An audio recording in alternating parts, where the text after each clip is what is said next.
эмоционалдық интеллект және сыни ойлау вариативті курсы. Бұл жерде енді біз жылдың соңы, бүгін соңғы сабағымыз биылғы жыл бойынша үйге алдыңғы тапсырма бойынша біз тестпен эмоциялық зерделеу барысында мына жұмыс дәптерінің соңындағы тестпен жұмыс жасаған болатынбыз. Ол жердегі сіздердегі мысалы ол жерде түрлі эмоциялық зерделенің түрлі деңгейін дамытты ма, дамымады ма, соған жауап табу керек болады. Кішкене еске түсіріп жіберейікші. Ол жерде нені дамыту керек еді бізге? Сіздерше көбінесе өткенде біз талқылап тастағанбыз. Көбінесе бізге дамытуға тиісті нәрсе не еді? Мәлік. Қол көтеру. Көбінесе бізге, яғни біздің өзіміздің эмоционалдық интеллект сыни ойлау барысында біздің өзіміздің сыни ойлауымызды дамыту керек болатын. Сыни ойлау төмен болды ма? Дәл сенде сыни ойлау төмен болды ма? Және осы курсқа қатысу арқылы менің сыни ойлау қабілетім жоғарылады деп айтуға болады. Жоғарылады, ал қайсысы әлде төмен болып тұрған? Қайсысы менде өз эмоциямды басқара білу қабілеті. Енді өткенде біз әдейі сіздерге кішкене хабар ретінде айтылып жатыр, бұл несін талданып қойған. Өз эмоцияңды басқару қабілеті бізде әлде де жалпы 90%-да төмен болды, сыныпта. Сондықтан сіздерге тапсырма берді. Қандай тапсырма берді? Сол кешені толтыру арқылы сенің төмен болғаныңды не себеп екенін білу. Кішкене есеп беріп келу, одан кейін тағы да осы жерде сендердің мынандай зерделерің дамытуға байланысты, эмоциялық ақылдарыңызды дамытуға байланысты көптеген оқу материалдар бар ғой, сол оқу материалдар қайсы сәйкес келді сіздердің осы өзіңіздің жеке дамуыңызға ықпал ететін? Ой, тез. Қайсы оқылым еді? Азамат қайда біздің лидеріміз? Сол? Эмоциялық ақылды дамыту үшін қай тақырыпты оқы дедік сендерге? Тағы да бір рет қайталашы деді. Эмоциялық зерде. Эмоциялық зерде. Ол бірінші еді бізде, сонда алғашқы кезде біз бәріміз бұған түсіне қойған жоқпыз негізінен.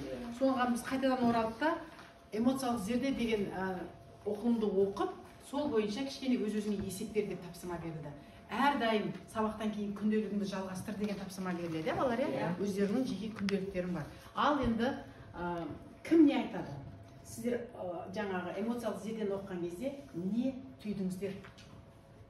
Менің түйгенім бойынша қазіргі кезде өзінің жоғарғы оқу орындарын бітірген оқушылар өзінің максималды балл, өзінің жақсы білім алса да, олар болашақта өзінің жолын таба алмады. Неге? Себебі олар өзінің эмоционалдық зердесін басқара алмады. Олар бір тит еткен бір түймедей нәрсе түйеде қалып, олар соған бола ашулан өзінің соның кесірінен олар жетістікке жете алмады. Және де ғалымдардың айтуы бойынша жететін болса, 20% ғана білім болады. Мысалы 80% ол бізде эмоционалдық зерде. Сол арқылы біз осы мәтін арқылы өзіміз эмоционалдық зердемізді дамыту керек екенін түсінеміз. Білім емес екен біздің сондай табысты болуымызға қызмет етеді. Эмоциялық ақыл екен. Сонда біз эмоциялық бір-бірімізді түсінуге, тіл табысуға, қарым-қатынасымызды реттеуіміз керек екен. Міне бұл біздің бұл сабақтың өзі жеке дамуға алып келетіндігін. Ал енді осы оқылымның бәрін біз қазақ тіліндегі оқу мақсаттары негізінде түсініп жатқандарын сендерге аян, Енді тағы да кім сөйлейді? Алдыңғы тапсырма бойынша кішкене бір өздеріңнің есептеріңді, күнделіктеріңе не жаздыңдар? Енді әрине ол құпия болса оны сіздерден тергеп жатпаймыз. Кішкене үй тапсырмасы ретінде алдыңғы тапсырма бойынша кішкене баяндап кетейік, Кім не айтады тағы да? Балалар еркін отыра беріңдер. Даниял. Яғни біз эмоциялық зерде деген кемел адам кітабында эмоциялық зерде тақырыбын алатын болсақ, эмоциялық зерде тақырыбы біздің эмоциямызды дамытуға, өзіміздің еркін ойлауымызға көмектеседі. Ал тек қана білім ғана керек емес, эмоциямызды дамыту жолында іс-әрекеттер жасауды үйретеді. Мысалы, қосамыз тек қана қайталамай, қосамыз. Мысалы, кез келген, мысалы біз білім алып оқуға түсуге ұмтыламыз 10-шы сыныпқа дейін. Ал сен 10-шы сыныпқа дейін оқып білім алып, және де 10-шы сыныпта нашар балл жинап қалсаң, сен өзіңді басқара алмай қаласың. Эмоция. Ал біз яғни эмоциямызды дамыту арқылы одан кішкентай нәрседен шығудың жолын біле алуымыз керек. Эмоциямызды басқара алуымыз керек.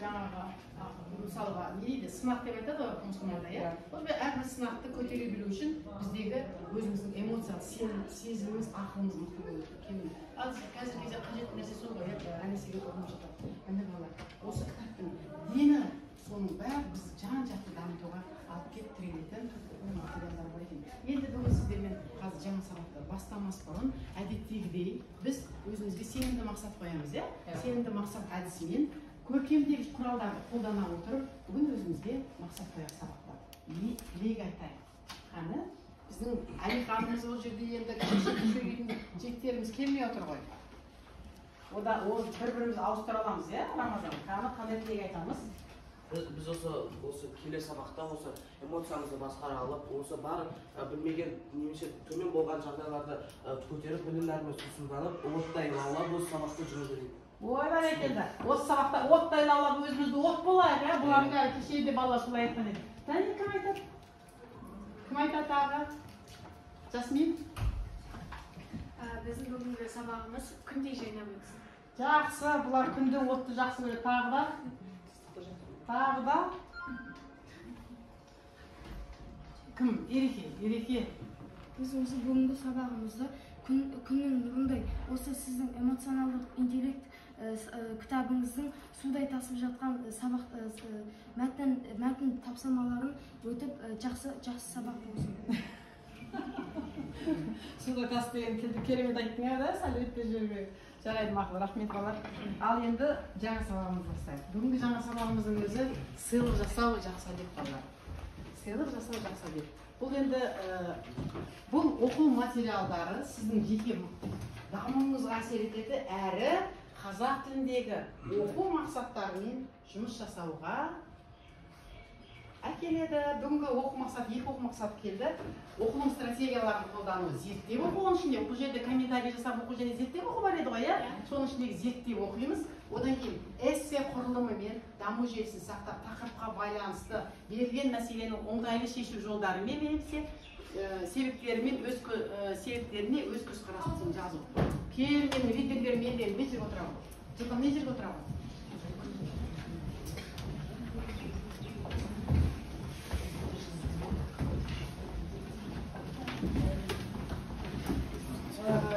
Сумкаларды сыртқа қойып, нелер жинаған. Бұл жерде әдейі мына екінші оқу мақсаты бойынша балалар. Екінші оқу мақсаты қазір бізде тжб-да келеді. Сіздерге қазір бір жақсы жағы қазіргі қазақ тіл сабағына дайындық барасыздар. тжб-да дәл осы оқу мақсатымен эссе жазатын боламыз. Біз негізгі сабақтың мақсаты ретінде де біз соны алып отырғанбыз. Олқылықтармен жұмыс жасауды біз осы сабақта жүргізіп отырдық, жыл бойы. Сонымен бізде қазір пайымыз өте жоғары көтерілгендігін тағы да айтып кетейік. Ал енді қазір осы оқу мақсат бойынша жаңағы сыйлық жасау, жақсы әдет тақырыбы бойынша біз қандай тапсырма орындаймыз? Бірінші тапсырма. Сыйлық жасау жақсы әдет мәтінін зерттеп оқымыз. Зерттеп оқығанда сіздерге дескриптор алдыларыңызда тұр, нені анықтау керек екенін. Қандай әдіс қолдансақ болады болар? Факт көзқарас. Сендерде енді бұрынғы дәптер емес мына кітап тұр ғой, иә? Жаңа жазылатын жерді үшке бөліңдер. Бірінші проблеманы табамыз. Проблема көзқарас кімнің көзқарасы? Автордың. Міне қазір соны анықтаймыз. Сіздер сыйлық жасау жақсы әдет мәтінін зерттеп оқыңыздар. Ол мазмұнына қараңдар. 46 бетті тез қылып бетті 46 бет аша қоямыз. 46 бетті аша қоямыз. Оқимыз. Зерттеп оқып, бірдестен жаңағы жазып отырамыз. Бұны тыңдайды деп қой, енді оқып жазасыңдар. 10 минут уақыт берем балалар. Ал сіздерде осы кітаптарыңыз алдыңызда болса, қолданып жазып отырсаңыздар болады. Алдарыңызда мәтін бар.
аяқтаймыз.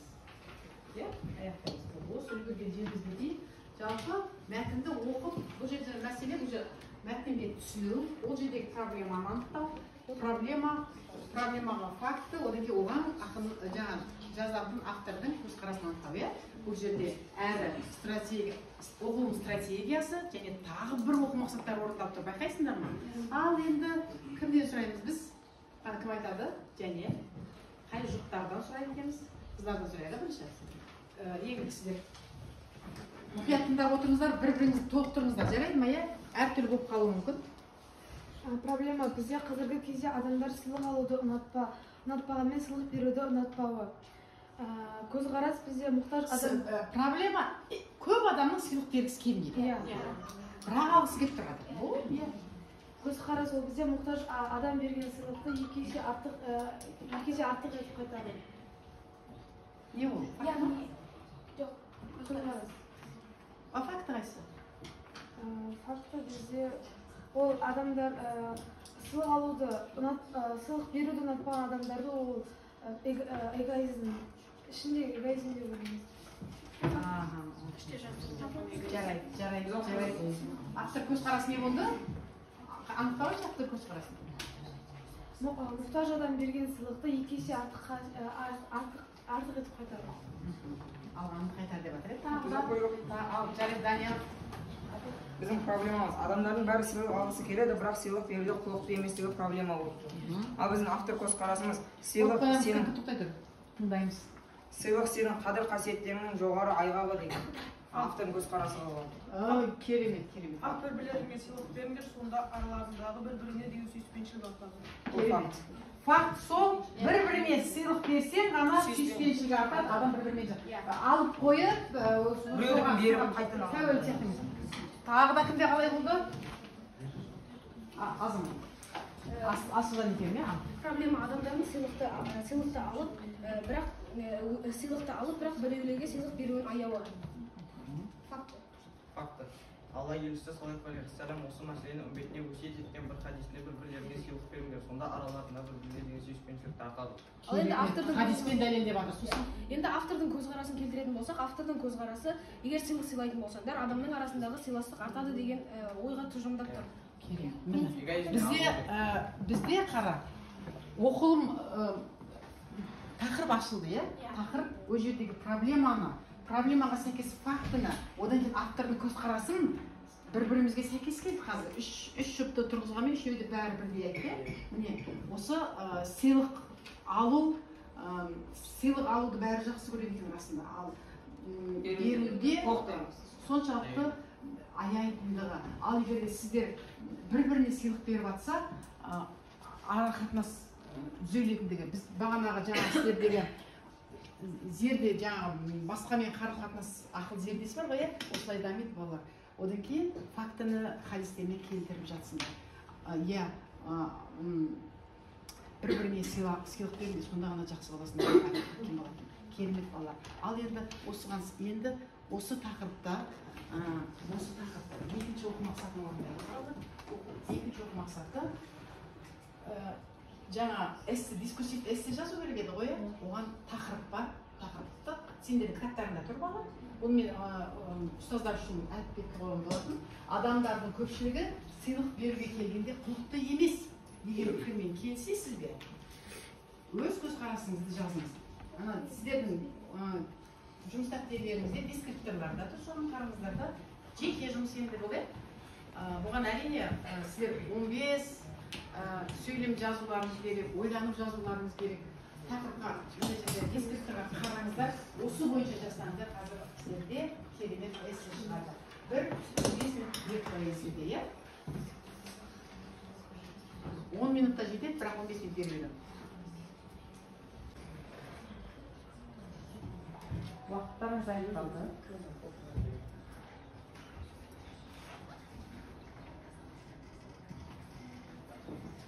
Болды. Нөлбеден бастап кетсе, қатардан оқыта беремін. Дауыстарыңызды шығарып, эссе енді біз биыл эссені көбірек жазып бастадық, балалар, иә? Енді оны көрсетіңдер, білімдеріңді бастаймыз. Қосымша. Сыйлық адамның арасындағы сүйіспеншілікті арттыру кілті. Алла елшісі осы мәселені үмбетіне өсиет тұр хадисінде бір-біріңе сыйлық беріңдер, сонда арадағы сүйіспеншілік артады депті. Бірақ көпшілік адамдар сыйлық беруді емес алуды ұнатады. Бұндай адамдар іште эгоист болып келеді. Менің ойымша осындай адамдардың көпшілігі кішкентай кезінде психологический травмаға түскен. Бұндай адамдарды жақсы тарту үшін сыйлық беру кезіндегі де бақытты түсіндіру керек деген ойдамын. Сыйлық алу кезінде, беру кезіндегіні де алу кезіндегі түсіндіру керек. Психологический травма дегенін қалай кеттіңіз? Жоқ, абай көбінесе кішкентай кезінде бір семьяда бір бала болған адамдар эгоист болып келеді ғой. Соны айтамын. Өзі ғана алып травма. Енді оны басқаша қазақшалай деймін. Және де травма. Адамдардың көпшілігі сыйлық беруге келгенде құлықты емес деген пікірмен келісемін. Себебі бағана айтқандай барлық адамдар сыйлық алуды ұнатады, бірақ сыйлық беруге келгенде ұялады. Мен себебін тапқан секілдімін. Себебі Абай атамыздың қара сөзінде былай жазылған: қазақтар бірінің бірі сөзін тілеспейтұғының себебі не дегенде былай деген: қазақтар бір-бірін ешқашан көре алмайды. Сол үшін адамға сыйлық, мысалы ала кетсек, адамға сыйлық бергенде соны көре алмайды, сынап отырады. Ойлаймын, ол адам өміріндегі ең жаман қасиеттердің бірі. Ол қасиетті біз адам бойынан ысырып тастауымыз қажет. Сол үшін де әрқашан бір-бірімізді қуантып, сыйлық сыйлап жүруіміз қажет. Ой, бәрекелді, Абайдың сөзін бұлар керек етеді ғой. Керемет, айта. Адамдардың көпшілігі сыйлық беруге келгенде құлықты емес деген оймен келіспеймін. Себебі адам не бұрыс не дұрыс екенін өзі біледі, бірақ не дегенмен салдары қандай болатынын білмейді. Мысал келтірсем, екі адамның арасында қандай да бір қарым-қатынас пайда болды. Бір-бірін қуанту үшін екі адам сыйлық беру қажет. Ал егер бермесе, онда ол адамдардың аралары суиды. Осыдан біз адамдардың арасында сүйіспеншілік артатын зат сыйлық екенін білеміз. Және Алла елшісі пайғамбарымыз саллаллаху алейхи ва саллям хадисте айтылғандай, сыйлықты аямай беру адамның сүйіспеншілігін артады деп айтып кеткен. Яғни адам эгоист, өзімшіл болмау қажет деген сөз. Өзі ойнап ақша. Қарсы шықты? Қарсы шықты да, бірақ сонда басқаша күтім. Айта пікір айтамын дейді. Эссеге пікір айтады. Қазір қолмен жазамын, бірақ тыңдап пікір айтайын деп жатыр. Менің ойымша ол басында мен келіспеймін деді да, бірақ кейін барып өз ойынан алып алғышты кетті да. Сөйтіп өз ойынан өзің қарсы шығып қойдың соңында. Жарайды. Бола беремді, ал сыйлық адам мен адамның арасындағы сыйластықты арттыратын құнды зат. Сыйлағанда адамның көңілі көтеріліп, қуанып қалады. Оны бізде Алланың елшісі саллаллаху алейхи уассалам да өзінің хадисінде айтып кеткен болатын. Бірақ қазіргі кезде адамдар сыйлықты бір-біріне беруді азайтып жатыр. Бұл проблема осы эссенің тақырыбында да айтылып жатыр. Өкінішке орай осының бәрі шындық. Қазіргі адамдар біреуден сыйлық алады, бірақ оның өздері сыйлықты басқа адамға беруден өз ақшасын аяйды. Осыған әсер ететін ең басты жау эгоизм. Дәл осы әрекет адамдардың арасындағы сыйластық жігін қиып, оларды алшақтатады. Қазақтар бұрыннан өзгеге сыйлы болу үшін оларды өзің сыйла деп айтып келген. Біз өзімізге жақын адамдарға арзан болса да сыйлық жасап, араларымызды суытпай, жақын жүруіміз қажет. Арзан, бірақтан шын көңілмен жасалып үйрену керек, иә? Оның арзан, сонда ол арзан болмай көңіл. Айша, не жаздыңыз сіз? Менің ойымша адам арасында бір-біріне сыйлық беру керек. Әйтсе де қонаққа, жақынына барған кезде ғана емес, өзінің жақындарына, туыстарына беру керек. Оның сыйлықты күтуі, алуы, ашуы, таңғалуы, бұның бәрі біздің ойымыздағыдай бола бермейді. Көбіне біздің оған беруіміз, немесе оның ішіндегі сыйлығымыз ұнамайғаннан болады. Тіпті ол адам өзі ғана мұқтаж болған сыйлығын бергеннен бізге оны алу міндетті. Себебі менің ойымша адамның сыйлығы емес, оның бізге деген шын пейілімен, шын мейірімді болып көңілімен беруін маңызды деп ойлаймын. Жақсы. Аян. Адамдардың көпшілігі сыйлық беруде қылықты емес деген ой пікірге мен келісемін. Толықтай келісемін. Адамдар сыйлық алғанда жақсы көреді. Шынында бірақ дегенмен кейбір адамдар өз эгоизмін ұстай алмай, өзіндік пайда болады. Яғни бұл аш қасқырды адамдар тобына жібергенге тең. Неге десеңіз, эгоистік қасқыр секілді қасірет әкеледі. Көне білімділер адамдар сыйлық жасау сыйластық кілті деп айтқан. Мысалы, кәдімгі балаға ініңе келіп сыйлықты ұсынсаң, үлкенге құрмет, кішіге ізет деген десе, оған ізеттілігімен оның саған деген құрметін арттырасың. Біз сыйлық алуды берумен тең қылуымыз керек. Сен аш қасқырды не үшін айттың? Қайтадан айтып жүрші? Естімей қалдым. Яғни, бұл аш қасқырды адамдар тобырына жібергенге тең. Аш қасқырды адамдар тобырына жібергенмен тең ба? Сыйлық бермеу? Эгоистік бар. Ой, бар екен, не деген бізде осы Аян өзі ақынның баласы өзі. Әжесі ақын осының ше. Тағы кім менікін тыңдаңызшы деп отырған бала бар ма? Ереке. Негізінен адамдардың көбісі сыйлық алуға құмар. Ал сыйлық сыйлауға келгенде жеке басы тырысып қалады. Ал адамдардың мінез-құлқы эмоциясының дамуына байланысты өзгереді. Мәселен, ол өзімізге де байланысты. Бір-бірімізге сыйлық сыйлау арқылы достасып араласамыз. Мен бұған дәлел келтірер болсам, өзімнің достарым менің туылған күнімді біліп тұрып, маған ештеңке сыйламаған. Сондықтан ол достарыммен жөнді араласпаймын. Бұл ауыр болса да ащы шындыққа жанасады. Алла елшісі пайғамбарымыз былай деген: адамдар тек бір-біріне сыйлық сыйлау арқылы сырласады. Сол үшін бір-бірімізге сыйлық сыйлап жүрейік. Ой, бәрекелді. Міне өмірмен байланыстырып шын кішкене уақытымыз аяқталып қалды. Әлде тыңдай береміз ба? Тыңдай береміз ба? Алдияр ал. Адамдардың көпшілігі сыйлық беруге келгенде құлықты емес. Мен бұл пікірмен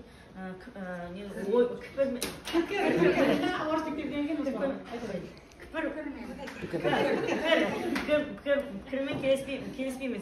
Неге? Оған мен өзімнің екі себебім бар. Бірінші себебі, мен өз сыныптастарымды айта аламын. Себебі өзіміз сыныптастарымыз мереке жақындар алдында біз өзімізге ешкімге айтпай өзіміз жасырын түрде сыйлық дайындаған болатынбыз. Біз кімге сыйлық беретінін білмейміз. Және өзіміздің сыйлық беруімізге өте қатты асықтық. Және екінші себеп, біз жаңа айтып кеткен өзім сыныптастарымды айтамын. Егер де біз қазірден бастап өзімізге бір-бірімізге сыйлық беретін болсақ, біз болашақ ұрпаққа мысал боламыз. Біз өзіміз арқылы болашақ ұрпақта бір-біріне сыйлық беруге деген құлшынысын оятамыз. Болашағын ойлайтын балалар ғой бізде, болашағын ойлайтын. Рамазан ше? Сыйлық адамдардың бір-бірімен ара қатынасын күннің шуағында жарқырататын зат. Адамдар көбінесе сыйлықты аларда барынша алмауға тырысады. Бірақ ол өзін басқалардан кем сезініп, сыйлықты алғаннан кейін көңіл көтеріліп, жаныңа от сезім біткендей болып қаласың. Ал бірақ берген келмей қалады. ол адамдар көпшілігі сыйлық беруге дегенде құлық емес дегенге келісемін. Құлық емес. Себебі бір сөзбен айтқанда сыйлық бергенде тек оны шын көңілден беру керек. Ол ең басқа сыйлықтың бағасы емес, оның сыйлық бергендегі көңілі қорытындай келеді. Біз біреуден сыйлық алсақ та оған 2 еселеп, 3 еселеп көп беруіміз керек. Міне балалар, сендер бүгінгі сыйлықтың құрметін түсіндіңдер, иә? Енді әрбір сабағымыздың соңында кері байланысымыз бар. Кері байланысымыз біз пікіріміз құнды. Сіздердің пікірлеріңізді білейік, ұстаздардың пікірлерін білейік, иә? Ал бүгінгі сабақта сіздер не алдыңыздар? Сабақтан кімнің эссесі ұнады? Әртүрлі түрлі тапсырмалар болып жатыр, иә? Өздеріңіздің құнды пікірлеріңізді жазып қойыңыздар. Ол жерде астында көрсетілген, бірден жаза береді, негізі жазбаса, 1 минутта жазайық, иә? Төрт сөйлем. Құнды пікір.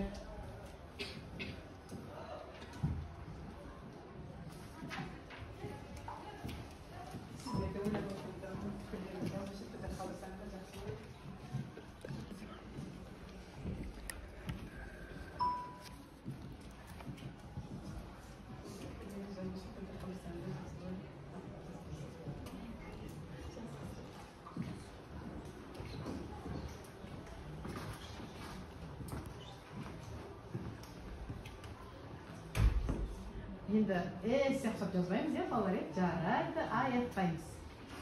Бәке, сізден бүгін сөйлеп бердіңіз. Мен бүгінгі сабақта сыйлықтың құнды екенін түсіндім.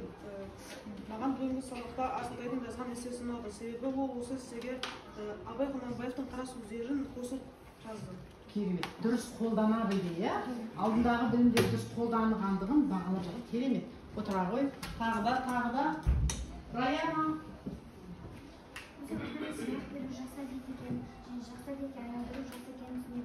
Мен де бұл сабақтан маған Рамазанның және Асылтайдың эссесі ұнады. Керемет. Тағы да, Ереке, ал. Маған Асылтай және Аяның эсселері қатты ұнады. Асылтайдың эссесінде Абайдың қара сөздері, ал Аяның эссесінде көптеген құнды көркемдегіш құралдар мен мақалдар білдірді. Және мен бүгінгі сабақта егер саған бір адам сыйлық берсе, сен оны 3 еселеп және 2 еселеп қайтару керек екендігін білдік, керемет. Бірін-бірін бағалау. Себебі бұлар бірін-бірін тыңдап үйренген бала екендігін көрсетіп жатыр, иә? Тағы да айтамыз деп атама, тағы Бекназар, сіз сөйлемеді осы бүгінше? Мен өз пікірімді айтсам, мен бүгін сыйлық беруге қызықпайтынымды білдім. Ендігіден бастап мен сыйлық беруге құлшынамын деп. Себебі ол көп адамның көңілін көтереді деген, қарым-қатынасын жақсартады екен, иә? Отыра ғой.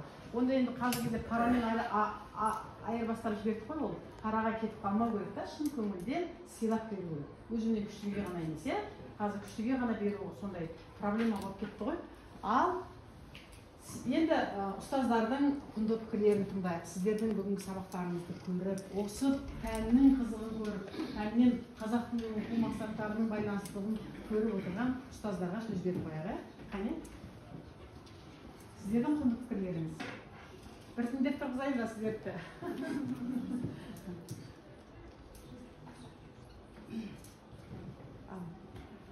Бастырып өтедіңіз өзіңіз? Мен Утжан Лязат. Мен Орда Сұлтаны Сағадат Нұрмағамбетов атындағы мектептің қазақ тілі әдебиеті пәнінің мұғалімімін. Мен жалпы мынау балдарға өте қатты риза болып отырмын. Өзіндік пікірлерін өте әдемі айтып жатыр. Мынау қыздарға қарағанда ұл балдар көптеу пікір айтып. Одан кейін мынау Аян мен мына Ереке дедіңіз ба, мына бұрыштағы осы 2 баланың пікірі ұнады. Ой, Ерекені мен 3 қойып жүрмін ғой, 5 қоям. Өзіндік пікір айтқан кезде өте жақсы. Сосын өзінің эмоциясын өте жасырмай жазды ғой. Менің туған күніме маған ешкім сыйлық бермеген еді, мен де бермедім, мен бұдан кейін беремін деді. Одан кейін мына қатарда жаңа Бексұлтан дедіңіз ба, Абайдың қара сөздері. Өздері көрсетіп алатындар. Балалар өте рахмет сендерге. Болашақта Қазақстанның, жаңа Қазақстанның керемет азаматтары болады деп сенімдеріңізге рахмет. Мына балалар енді сіздерден жақсы лебіз күтіп отыр. Балалар, мынау тағы бір оқу жылын аяқтап есейдіңіздер. Мынау көп білім алғандарыңыз көрініп тұр. Мынау ұстаздарыңыздың бүгін еңбегін көрсете білдіңіздер деп ойлаймын. Осы жерде өз ойын дұрыс айтқандар болды. Енді бұрыстан апайлар өзі түзеп отырды, оны байқап отырдық. Бұл жерде шынында да ер азаматтар жақсы белсенді екен. Мынау жаңа Асылтайымыз, Ақтайымыздың жанындағы ұлымызда бірінші оқу тапсырмасын ашып берген сол бала болды. Негізгі дискрипторға сай, азаматта жобаға түсіп берді класстың бәрін дұрыс жолға. Сізге үлкен рахмет. Енді келесі жағдайға немізде кішкене бұрылдыңыз, бірақ оны ары қарай дамытып ашып жіберсе болатын еді. Ол да дұрыс. Жұптасып кетеді ғой. Иә, кереметсіз. Азамат деген балалар ғой, Қаһар романын оқып, содан өзін видеоға түсіріп 3-ші орын алды. Негізі 8 жастар қатысып жатқанмен 7-ге де не қылды да, сөйтіп өз күштерімен бұлар. Ол кісінің де өз пікірі бар екен. Сол пікірі лидерлерді қосатын алатын. Енді қыздар жағы бұдан да күшті өз пікірімізді ашық білдіруге тырысамыз. Келесі оқу жылында жаздай әдемі болып, ойымызды дамытып келеміз деген сіздерге ұсыныс айтамын. Ер азаматтарымыздың бәрі келіңдер. Мына жақтағы алтауына да мен риза болдым. Қайсы болса да өзінің шынайы жаңа көзқарасын білдіріп отыр. Әдебиетпен де байланыстырып, жарайсыздар балалар. Өзіңіздер, өміріңіздер жақсы сабақтар көрсеткен. Рахмет сіздерге. Бұл басқасын, кеше жүргендерін сөйлеген, басқасын. Әдейі басқасын алдым. Саламатсыздар ма балалар? Мен де мектепте мұғаліммін. Кешелі бері апайдың алдыңғы күнде сабағына қатысқанбыз, бүгін де қатысып отырмыз. Енді кеше бір сөзіңізде айтып қалдыңыз, мектептерден келген балдар бірінші оқу мақсаты дегенді түсінбей келеді. Ереке соны биыл келген ба? Соны түсінбей келеді деп. Әрине оны түсінбей келетіні ол заңды. Мектептерде біз бүйтіп жаңағы оқу мақсатын бүйтіп айта бермейміз. Сабақтарды көріп атқан кезде сол себептен сіздер енді облыстың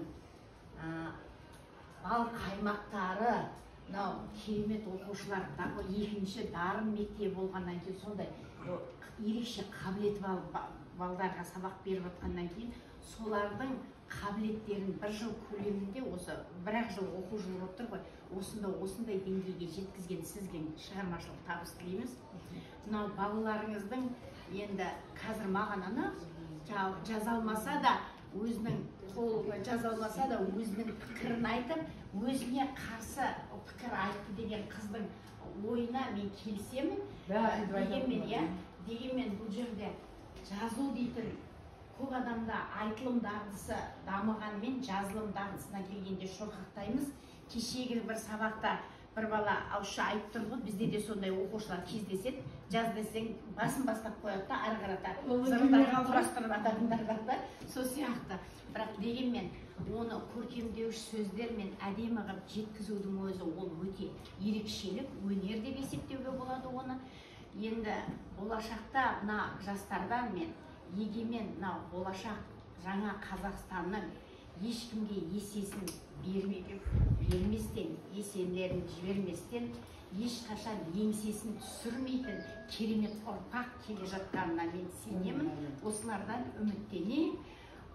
Осындай оқушыларды тәрбиелеуге де біз де мектепке барғаннан кейін сіздің тәжірибеңізді біз де іске асырайық. Сізге де шығармашылық табыс. Бүгін екі сабағыңызды көрдік, осыменен мен тойдыңыз ба? Керемет өзім шабыттанып отырмыз сіздің сабағыңызға. Ол керемет жоғары баға береді. Бұларды негізі 5-ші класстан алып келе жатырмын. Ал енді биыл қосылған осы Ерекең қазір ғана мамасы мына жақтан мен сабақ өтіп жатсам Сәкине жібереді. Қандай үш қойып бердіңіз ғой дейді да. Қазір мен оған айтамын 10 балл деп айтамын. Дұрыс па? Асылжан осы биыл келген. Ана екеуі да. Қалғандар 5-ші класстан келді. Осы Бәкең қалғандар 5. Бұлар өздері қазір күліп отыр ғой, оқу мақсат дегенді түсінбейді. Осы ал құрметті әріптестер, құрметті оқушылар, бүгінгі керемет тағы бір сабақтың куәсі болып отырмыз. Ата-аналарың көзімнің нұры деп үміт артып жіберіп отыр ғой. Мынау ерекше, атауының өзі ерекше мектеп қой, енді дарын деп. Әрбір қазақ дарынды негізі. Біздің қазақ білім жағынан да, ұстаным жағынан да бәрінен керемет, тек соны іліп әкететін ұстаз бен ата-ана болу керек та, қолдау көрсететін. Құрметті балалар, ата-аналарын қолдау көрсетіп отыр, үмітті ақтаңдар. Шында да, мынау болашақ жастардың қолында. Сол ұрпағыңның қандай болып өскенін көру де, сонымен мақтану да үлкен бір ғанибет. Сондықтан, құрметті оқушылар, мынау ұстаздарының еңбегін кішкентай ғана болса да, әр күні бір сөзді болса да іліп, осы маған пайдалау деп күнделік арнап, ризашылықтарыңды білдіріп жүрулеріңе де болады. Ризашылыққа да, шүкіршілікке де байланысты ғой көп нәрсе. Өмірге риза болып жүріңдер. Тағдырыңа разы болып жүр дейді ғой, тағдырларыңа разы болып жүріңдер. Балам дейтін, ел болмаса, елім дейтін бала қайдан шығады дейді. Мінекей, осы мектептің басшылығы да, Қазақстанда ерекше көңіл бөліп, балам деп оқытып отыруға ата-анамен. Үмітті ақтауға біздер үлкен үлес қосайық. Ризамыз, шын мәнінде Алла денсаулық берсін, жақсы күндерді көп етсін.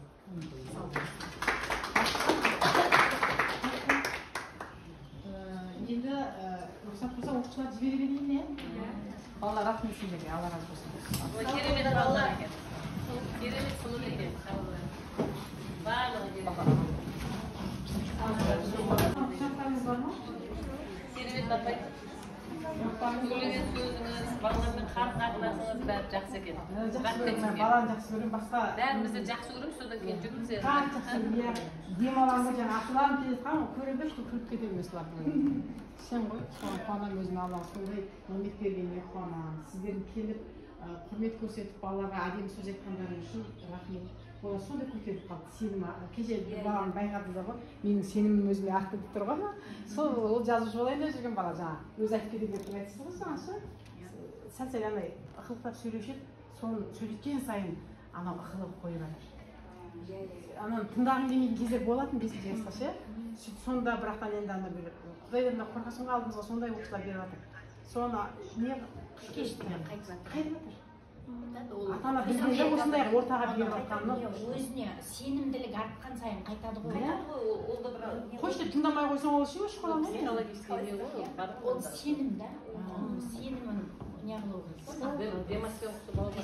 Самоувнушениемен